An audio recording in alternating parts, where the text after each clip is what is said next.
من نمیتونم اینجا بمونم چون دیرم میشه. باید برگردم زودتر.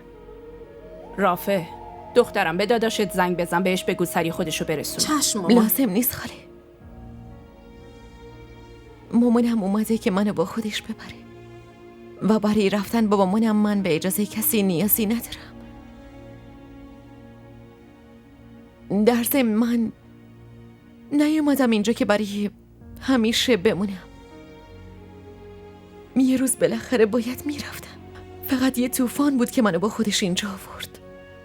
طوفان فقط تباهی میاره، اما بعد از رفتنش میشه دوباره خونه رو ساخت. همینجوری